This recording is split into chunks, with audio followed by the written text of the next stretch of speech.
Maravilhoso Deus, eterno Pai, Senhor, graças a Deus nós estamos diante da Tua santa presença, agora nesse momento especial de ouvirmos a Tua poderosa palavra, Papai. Nós te apresentamos o Teu Filho que vai nos trazer a Tua palavra diretamente do Teu coração, Senhor, para o Teu povo nesta manhã, que o Senhor possa estar usando da forma que o Senhor tem sempre usado, Senhor, para falar com a Tua igreja nesta manhã, Senhor. Fala conosco, que assim seja, Pai, em nome do Senhor Jesus, assim nós oramos, te pedimos e também te agradecemos. Amém.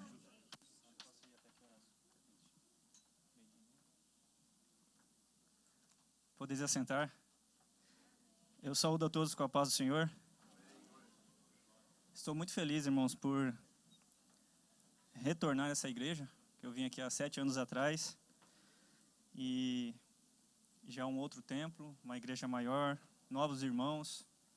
Ver aquilo que Deus tem feito na vida, através da vida do pastor Sérgio, da Ivonele, da sua família. É muito gratificante para nós. O pastor Sérgio é uma referência, um exemplo. Um homem que trabalha, cuida da igreja, e não é fácil. O meu pastor também lá em Cuiabá trabalha, cuida da igreja, e a gente acompanha de perto a dificuldade que é. Mas toda honra e toda glória seja dada ao Senhor Jesus, porque Ele ainda levanta homens e mulheres comprometidos com a sua obra. Quero agradecer pela recepção de boas-vindas, pela maneira que eu fui tratado aqui. O Marcos, estive ontem na casa dele, Deus abençoe. O irmão Sérgio também, sua esposa, a mãe do Marcos. Os irmãos que me recepcionaram ali, estava até com vergonha, né? Chegar na casa das pessoas. Isso, o sogro do Marcos, né? Jorge. O primeiro nome dele é difícil, eu gravei só o Jorge. E eu fui recepcionado, eu e a minha família, de forma tão especial que confesso para a igreja que nós não merecemos. Tudo isso é bondade do Senhor. E quero trazer a saudação do meu pastor. Ontem nós estávamos aqui na vigília e eu mandei uma foto para ele e falei, estamos aqui nos Estados Unidos, mas estamos na vigília. Porque lá na nossa igreja também tem uma vigília toda sexta-feira que antecede a ceia. Eu falei, nós estamos aqui. Aí ele respondeu a mensagem hoje de manhã, mandou saudação para o Sérgio, pela sua família. E eu quero trazer a saudação do nosso pastor, o pastor Valentim. Que Deus continue abençoando. Irmãos, eu quero aproveitar o tempo e para isso eu quero convidar os irmãos a abrir as vossas Bíblias no livro de Hebreus. Nós vamos ler apenas 5 versículos.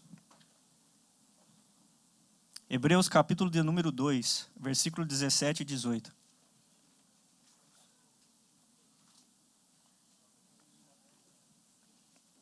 Hebreus capítulo de número 2, versículo de número 17 e 18. Depois nós vamos ler um outro versículo no capítulo de número 4.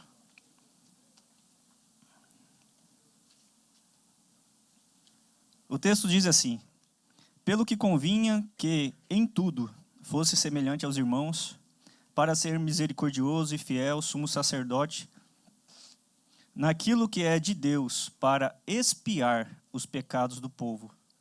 Porque naquilo que ele mesmo, sendo tentado, padeceu, pôde socorrer aos que são tentados.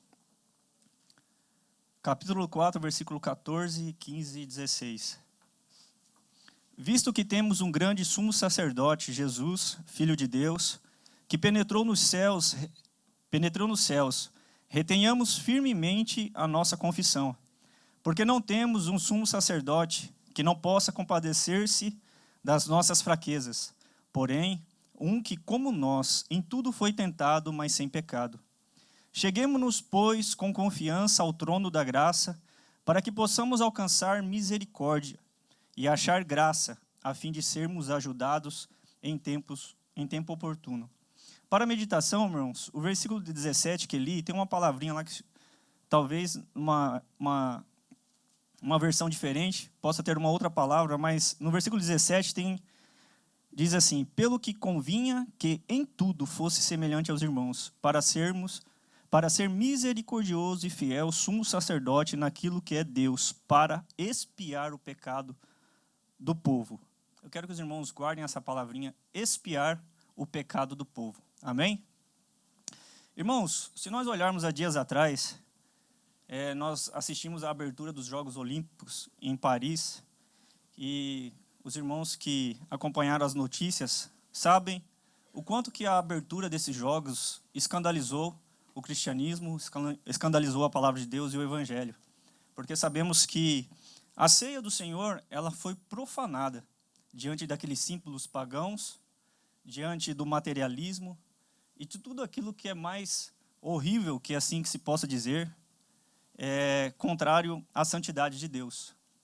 E eu analisando esse fato, esse acontecimento, irmãos, isso trouxe à minha mente várias reflexões, porque nós vimos o mundo agindo dessa forma.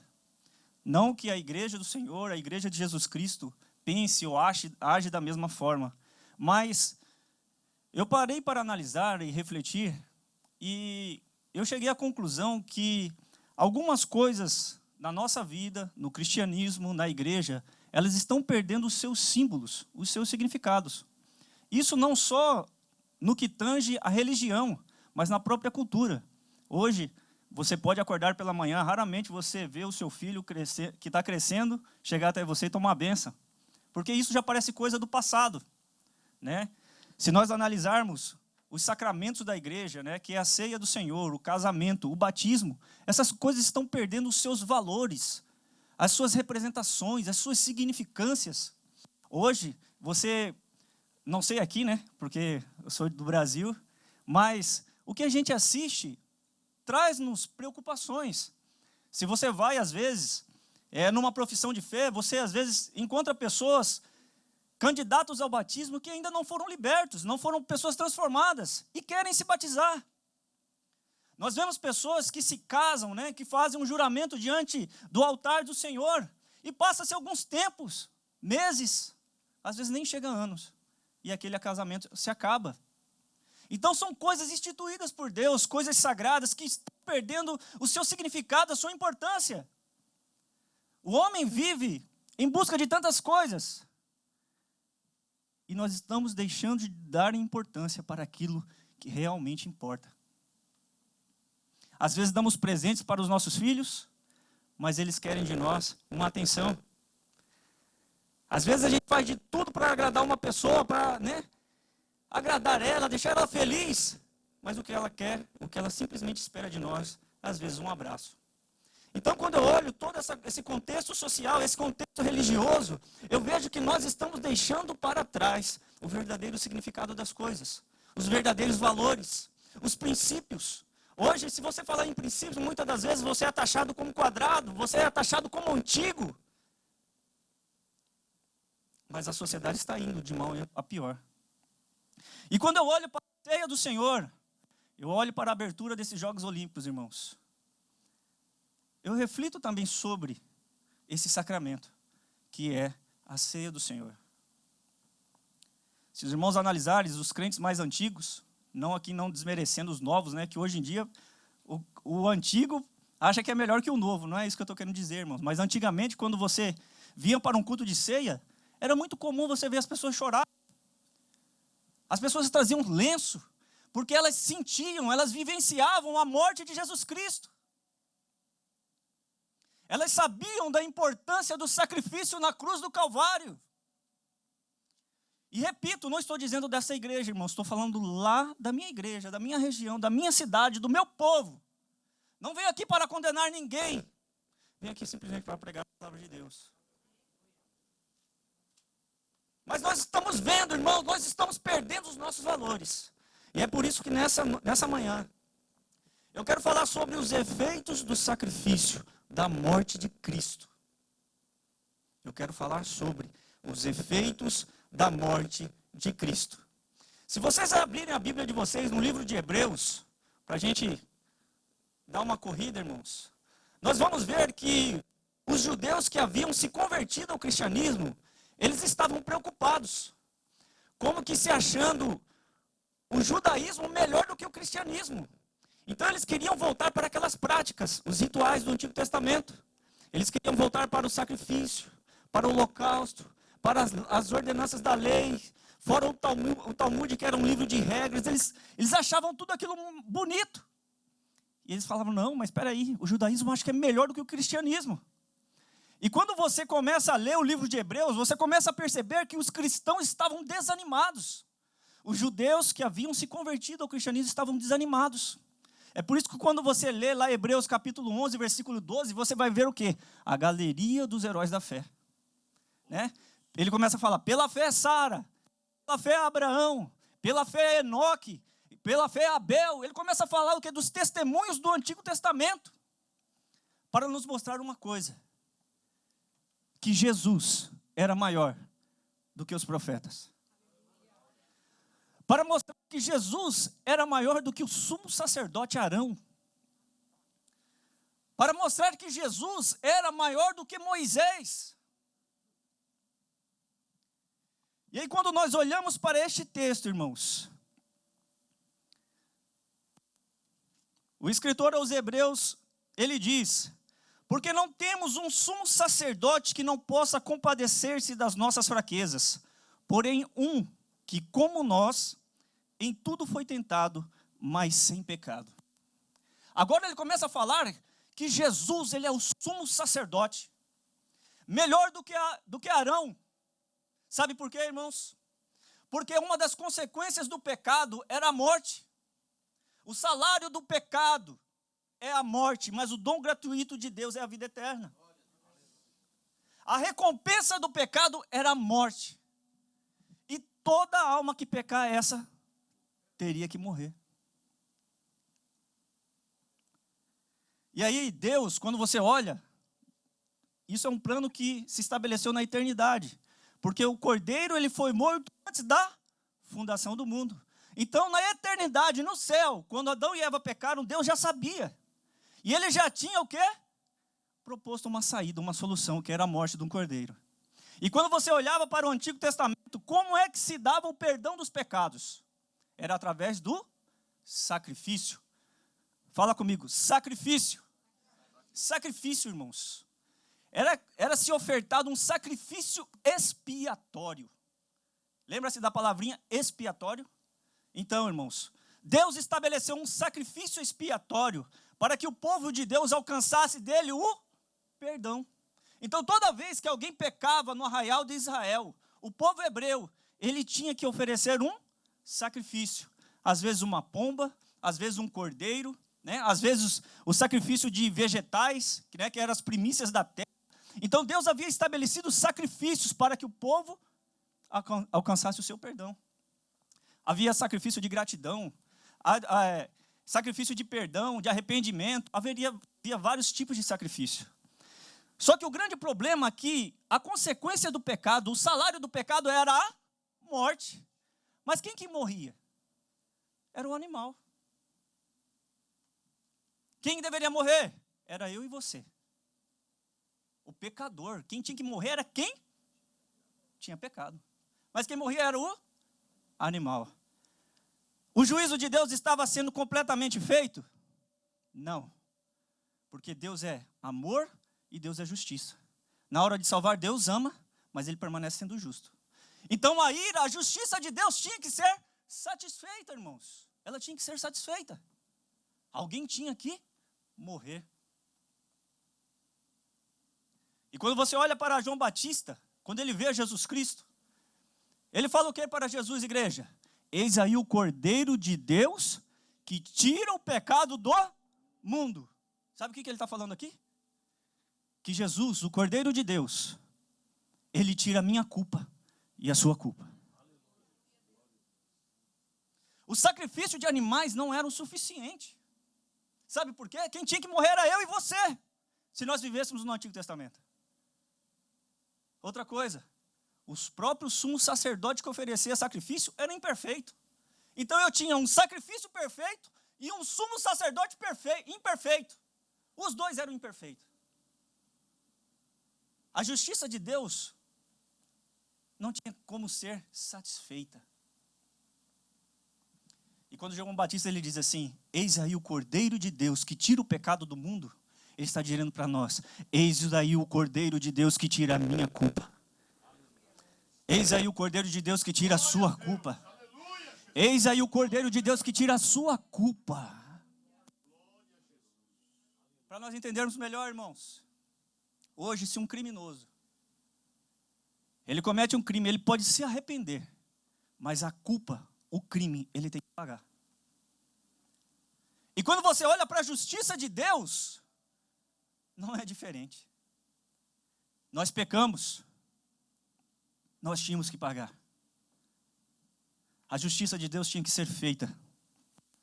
Nós éramos culpados, mas na hora de morrer, Jesus Cristo disse, eu morro no seu lugar. Por isso que o escritor aos Hebreus, ele diz, nós temos um sumo sacerdote que é um como nós, que tomou a forma humana, a natureza carnal, porém, sem pecado. Efésios capítulo 1, versículo 7 diz, em quem temos a redenção pelo seu sangue, a remissão das ofensas, segundo a riqueza da sua graça. Colossenses capítulo 2, versículo 14 diz, havendo riscado a cédula que estava contra nós, nas suas ordenanças, a qual de alguma maneira nos era contrária, e atirou do meio de nós, cravando-a na cruz. Você pode dar glória a Deus nessa noite? Você sabe o que representa você estar aqui nessa noite? Nessa manhã, né? É o costume, né, irmãos? Os irmãos sabem o que representa você estar aqui nessa manhã? Eu não sei o que você é para a sociedade. Eu não sei o que você é para a sua família. Mas eu quero dizer que para Cristo você é lavado e redimido no sangue de Jesus. Lamassuri me cantarai. Conta-nos a história que uma vez Martinho Lutero recebeu a visita de Satanás em um dos seus quartos quando ele estava orando. E o Satanás começou a falar para ele todos os pecados dele. E conta-nos a história que Martinho Lutero olhava para Satanás e assim, falou assim, tem mais? Aí ele lembrava de mais um e ia colocando na lista. Você não esqueceu de nada? Não, tem mais um aqui. E foi indo. E a história diz que era uma lista muito grande. Aí ele pegou e disse assim, agora você escreve de baixo. O sangue de Jesus Cristo me purifica de todo pecado. Os irmãos estão tendo noção do que representa você estar aqui nessa manhã, irmãos? Vocês estão tendo a noção da importância de estar aqui nessa manhã e poder desfrutar dessa mesa, participar deste pão, tomar deste cálice e dar glória ao nome de Jesus? Oh, Ramassuri me candaraia. Foi pago um alto preço, irmãos. Mas é como se não bastasse ele te livrar da culpa.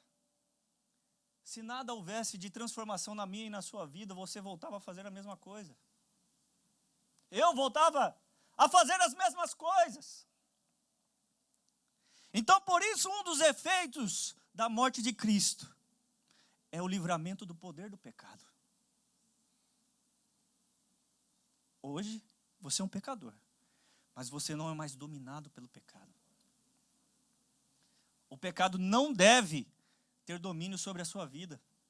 Não deve ter domínio sobre a minha vida. Mas sabe qual que é o grande problema, irmãos? Romanos capítulo de número 10, versículo de número 9. A saber, se com tua boca confessares ao Senhor Jesus, e em teu coração creres que Deus ressuscitou dos mortos, será salvo. Irmãos, não parece ser fácil confessar alguma coisa? Parece. Quem lê esse versículo fala, não, é muito fácil confessar o Senhor Jesus. Jesus está no meu coração, todo mundo fala isso. Né? Até uma ofensa falar, não, Jesus não está no seu coração. Ou você não tem Jesus. Ou você precisa aceitar Jesus. Parece uma ofensa. Por quê? Não, eu tenho Jesus sim. Quem é você, né?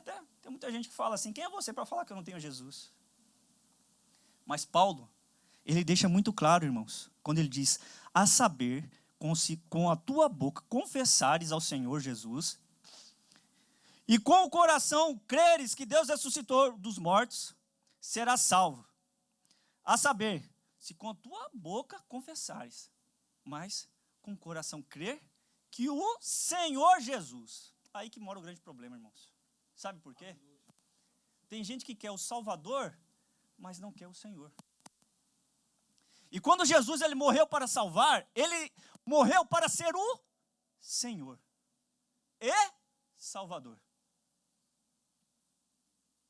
Você sabe o que significa ser Senhor, irmãos? É só vocês lembrarem do tempo da escravidão. O escravo, ele tinha vontade própria? Não tinha. Era a vontade do seu Senhor. Então, quando Paulo escreve aos Romanos falando de que nós deveríamos crer no Senhor Jesus, ele está falando de uma fé dinâmica. Não é crer de acreditar que se eu apertar o interruptor aqui vai acender a luz. Não. É você acreditar de tal forma que você vive aquilo que você acredita. Você expressa no seu comportamento, no seu tratamento, na maneira que você fala com as pessoas. Você está entendendo? É esse crer que Paulo está dizendo. Então, ser Senhor significa que o próprio Jesus é aquele que governa as nossas vidas, irmãos. Ele é soberano. É Ele que manda em todas as coisas. É por isso que quando você vê Paulo, em Gálatas capítulo 2, versículo 20, ele diz: já estou crucificado com Cristo, e vivo, não mais eu, mas Cristo vive em mim. Aí ele está dizendo, e a vida que agora vivo, ou seja, nós que estamos vivendo agora, certo? E a vida que agora vivo na carne, ou seja, nós vivemos aqui na carne, num corpo humano, vivo na fé do Filho de Deus. Você sabe por que Jesus, quando muita gente queria seguir a ele começou a passar uma peneira, né? Porque o ser humano gosta de movimento. Ele falou, não, peraí, não é tão fácil assim você me seguir.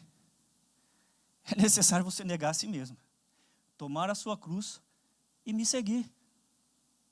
Parece uma coisa simples, né, irmãos? A gente ouviu falar isso. Mas quando você olha para os tempos bíblicos, você entende o porquê que Jesus estava fazendo essa analogia. Porque haviam determinados crimes no Império Romano em que o criminoso ele cometia o crime e ele tinha que levar a cruz até o lugar que ele ia ser crucificado. A pena do crime dele não era só morrer, mas andar em toda a cidade, dando como exemplo do que aconteceria quem cometia aquele crime. Ele dizia, eu sou digno de morte, eu estou sob o domínio de Roma, eu mereço morrer. Então, quando Jesus ele faz uma analogia de que nós deveríamos tomar a nossa cruz, ele está querendo dizer, eu estou morto, eu mereço morrer, eu estou sob o domínio de Cristo. Eu mereço ser crucificado. Você está entendendo por que esse velho homem tem que morrer, irmãos? Sabe por quê? Ele te liberta da culpa e ele te liberta do poder do pecado. Essa é a importância da morte de Cristo. Essa é a importância da morte de Cristo. O terceiro motivo ou efeito da morte de Cristo é que ele nos liberta do poder da morte. Irmãos, isso é algo muito profundo. Isso é muito profundo, irmãos. Porque quando o homem pecou, os irmãos sabem que os homens, Adão e Eva pecaram, né? Ele disse, olha, não coma da árvore que está no meio do jardim, porque no dia que delas comerdes, certamente vocês vão morrer. E essa morte ali, irmãos, não era só uma morte física. Era uma morte espiritual e era uma morte eterna. São 3 tipos de morte. Então, até aquele momento ali, os homens, Adão e Eva, a humanidade, se eles não comessem daqueles frutos, ou daquele fruto, eles iam viver eternamente. E ainda havia a árvore da vida, né? Que aí eu não sei se você comesse uma fruta, você ia viver eternamente, ou você tinha que ficar se alimentando daquela árvore, mas estava lá. Tanto é que, quando eles comem do fruto, o que Deus faz? A árvore da vida. Coloca um anjo. Sabe por quê? Porque se eles comessem do fruto da árvore da vida, eles iam viver eternamente no pecado. Então, falando, não, peraí, pelo menos esse mal aqui, eu vou amenizar. Então é verdade, irmãos, que o salário do pecado é a morte, o dom de gratuito de Deus é a vida eterna. Eu vou correr um pouquinho por causa do horário, tá, irmãos? Que quando Jesus estava na cruz, a morte teve poder para tirar a vida dele? Teve, igreja? Não teve, sabe por quê? Porque ele não tinha o pecado. A recompensa do pecado é a morte. Morte física, corpo humano. Mas quando ele estava prestes a morrer, ele disse, Pai, nas tuas mãos eu entrego o meu espírito. Porque a morte não tinha poder sobre ele. A morte não tinha poder sobre ele. Tanto é verdade que, em nada, Deus perde para Satanás. Ele conseguiu afetar o seu corpo físico. Hoje você morre. O seu corpo, ele vai se decompor. Mas a morte de Cristo, ela é tão poderosa, irmãos, que Paulo escreveu: aquilo que é corruptível vai se revestir de incorruptibilidade. Aquilo que é mortal vai ter que se revestir de imortalidade. Sumaracandarai. Vocês estão entendendo, irmãos? Esse corpinho seu aí, quando você morrer, vai se decompor. Mas quando Jesus morreu na cruz do Calvário, no dia da ressurreição, ele vai dizer para o seu corpo: volta à vida!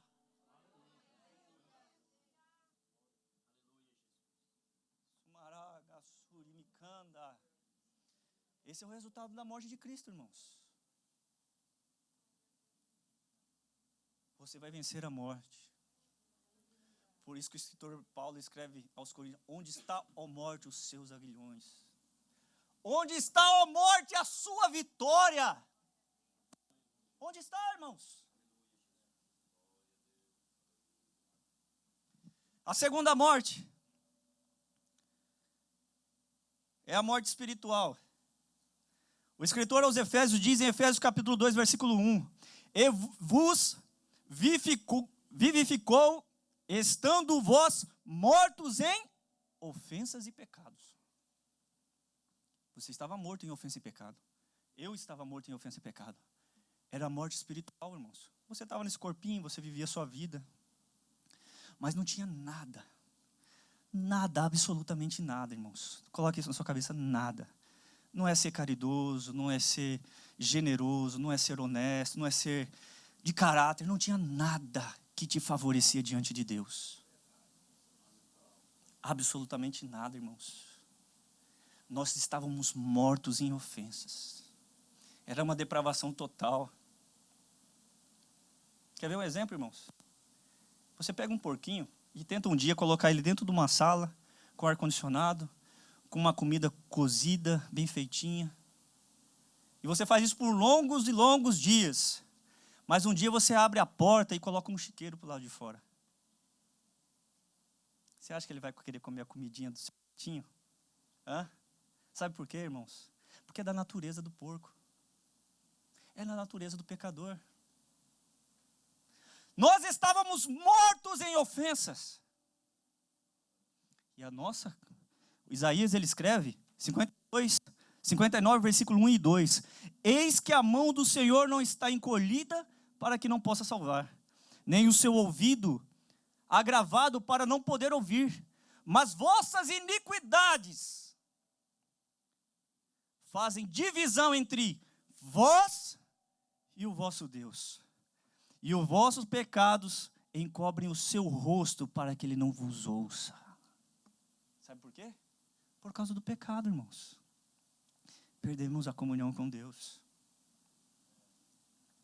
Você está entendendo por que Jesus teve que morrer? Hã? O preço que eu e você tinha que pagar, ele pagou na cruz. Sabe quando ele pagou exatamente na cruz, irmãos?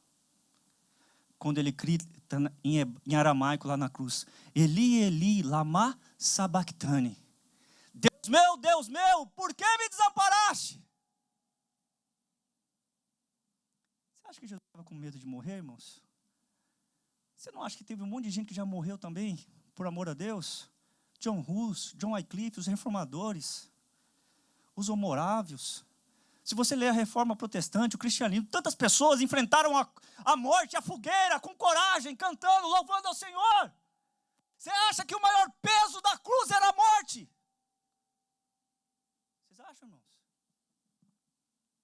Você acha que a maior dor do nosso Senhor Jesus foi a coroa de espinhos? Você acha que foi a martelada dos pregos? Hã? Você acha que foi o soldado transpassando a sua costela? Você acha que essa foi a maior dor, irmãos? Sabe qual foi a maior dor de Jesus na cruz do Calvário. Sabe quando? Quando o Pai virou dele o rosto. Sabe por quê? Porque quando ele olhou para Jesus, estou conjecturando, tá, irmãos? Ele olhou para Jesus, ele viu o seu pecado, ele viu o meu pecado, ele viu o nosso pecado. E o nosso pecado vira a face de Deus para que ele não nos ouça. Então o amor de Deus é manifesto enviando Jesus. Ele nos ama, literalmente. Mas para satisfazer a sua justiça, ele diz, mas eu preciso ser justo. E alguém tem que morrer. Então ele morre para que você tenha novamente, sabe o quê? A liberdade de entrar no Santo dos Santos. Para que você tenha a liberdade de entrar novamente no trono da graça. E chegar até Ele com confiança, sabe por quê? Porque Ele foi como um de nós, Ele sentiu o que você sente, Ele passou o que você passa, Ele passou o que eu passo, como um de nós. Para concluir, irmãos, um outro efeito da morte de Cristo, era nos livrar da condenação eterna. Versículo muito conhecido da Bíblia, João 3,16. Porque Deus amou o mundo de tal maneira, que deu o seu Filho unigênito, para que todo aquele que nele crê, não e tenha vida eterna. Sabe por quê? Porque eu e você, se Jesus não fosse para a cruz, estávamos destinados à perdição eterna. Essa é a terceira morte. A perdição eterna. Vou ler só um versículo para os irmãos. Apocalipse capítulo 2, versículo 11. Quem tem ouvidos, ouça o que o Espírito diz às igrejas. O que vencer não receberá o dano da segunda morte. Que morte é essa, irmãos? É a morte eterna. É você estar eternamente separado de Deus, distante de Deus. Mas quando Jesus morreu na cruz, e deu um brado, Pai, está consumado. Aquilo que ele dizia, eu vim para que tenham vida e a tenham em abundância. Você pode desfrutar dessa vida nessa manhã, irmãos. Você vai compartilhar dessa ceia do Senhor, sabendo que nós estamos aqui por causa dele, por causa da sua morte. Um último efeito da cruz, irmãos, sabe o que é? Nos fazer vitoriosos e vencedores. Paulo escreveu aos Romanos capítulo 8, versículo de número 37. Mas em todas as coisas somos mais do que vencedores, por aquele que nos amou. Então nessa manhã, irmãos, tenha certeza de uma coisa. Nós estamos aqui por causa de Cristo. Você está aqui nessa noite não é porque você é bonzinho. Não é por causa dos seus méritos. É por causa única e exclusivamente de Jesus Cristo. Você pode dar glória a Deus nessa manhã? Você pode glorificar a Deus nessa manhã por essa dádiva? Você pode glorificar a Deus por este cuidado, por este amor? Aleluia! Louvado seja o nome de Jesus Cristo. Louvado seja o nome do Senhor Jesus Cristo. Eu agradeço a oportunidade em nome de Jesus.